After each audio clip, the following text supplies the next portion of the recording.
You can roughly locate any community in the world, somewhere along a scale running all the way from democracy to despotism. One to the democracy end, another somewhere in the middle, and a third. Let's find out about despotism. This man makes it his job to study these things. Well, for one thing, avoid the comfortable idea that the mere form of government can of itself safeguard a nation against despotism. Germany, under President Hindenburg, was a republic.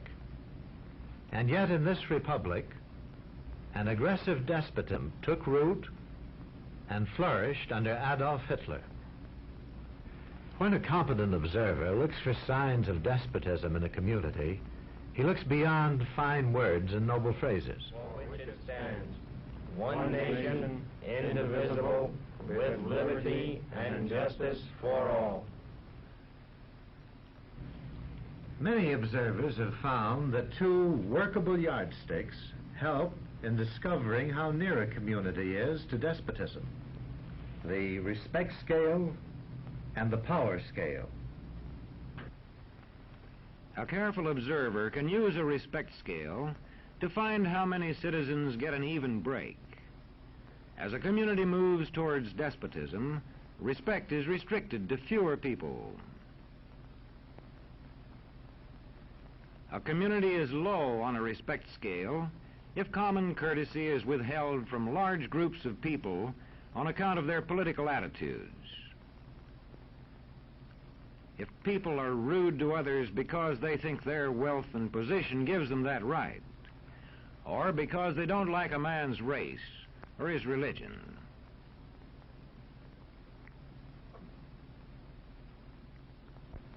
Equal opportunity for all citizens to develop useful skills is one basis for rating a community on a respect scale. The opportunity to develop useful skills is important, but not enough. The equally important opportunity to put skills to use is a further test on a respect scale.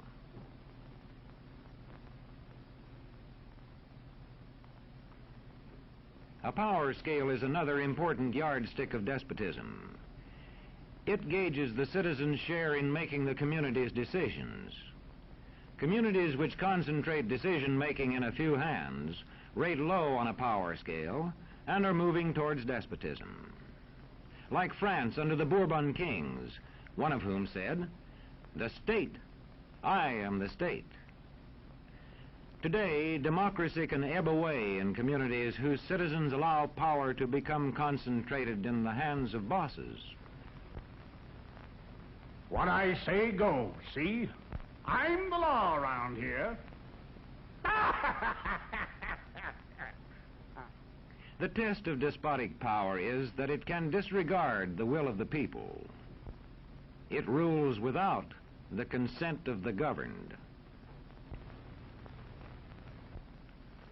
Look beyond the legal formalities of an election in measuring a community on the power scale to see if the ballot is really free.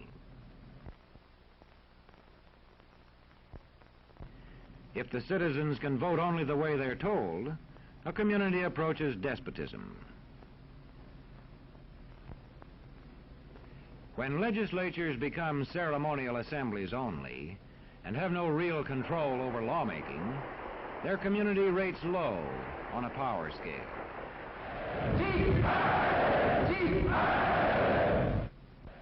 In a downright despotism, opposition is dangerous, whether the despotism is official or whether it is unofficial.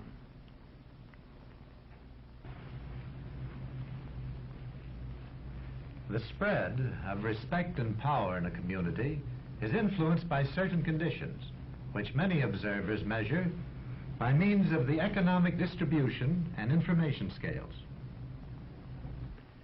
If a community's economic distribution becomes slanted, its middle-income groups grow smaller, and despotism stands a better chance to gain a foothold. Where land is privately owned, one sign of a poorly balanced economy is the concentration of land ownership in the hands of a very small number of people. When farmers lose their farms, they lose their independence. This one can stay on, but not as his own boss anymore. To the extent that this condition exists throughout a nation, the likelihood of despotism is increased. In communities which depend almost entirely on a single industry, such as a factory or mine, maintaining economic balance is a challenging problem.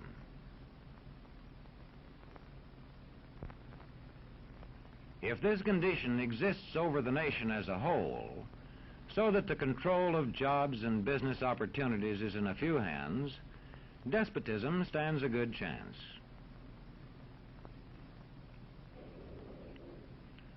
Another sign of a poorly balanced economy is a taxation system that presses heaviest on those least able to pay. A larger part of a small income is spent on necessities such as food.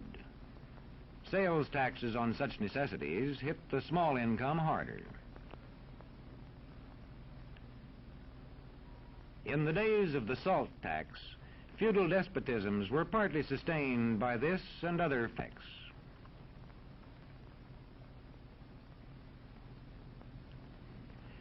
A community rates low on an information scale when the press, radio, and other channels of communication are controlled by only a few people, and when citizens have to accept what they are told. In communities of this kind, despotism stands a good chance.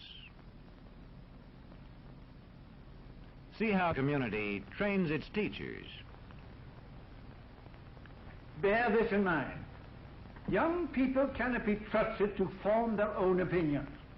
This business about open-mindedness is nonsense. It's a waste of time trying to teach students who think for themselves. It's our job to tell them. And when teachers put such training into practice, despotism stands a good chance. These children are being taught to accept uncritically whatever they're told. Questions are not encouraged. How can you ask such a question? Have you got a textbook? Yes, ma'am. Does it say here that our law courts are always just? Yes, ma'am. Then how dare you question the fact? Sit down. And so we aren't surprised when... But it must be true. I saw it in this book, right here. And if books and newspapers and the radio are efficiently controlled, the people will read and accept exactly what the few in control want them to. Government censorship is one form of control. A newspaper which breaks a government censorship rule can be suspended. It is also possible for newspapers and other forms of communication to be controlled by private interests. I thought I told you to kill that story. It'll cost us a lot of advertising. If that story goes out, I quit. All right.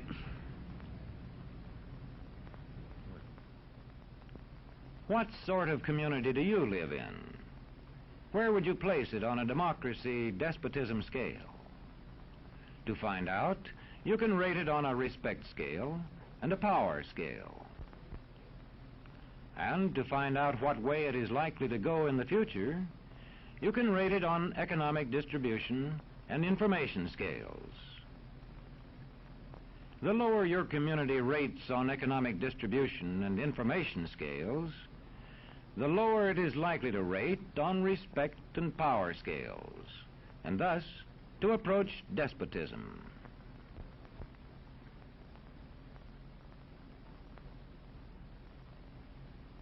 What happens in a single community is the problem of its own citizens. But it is also the problem of us all, because as communities go, so goes the nation.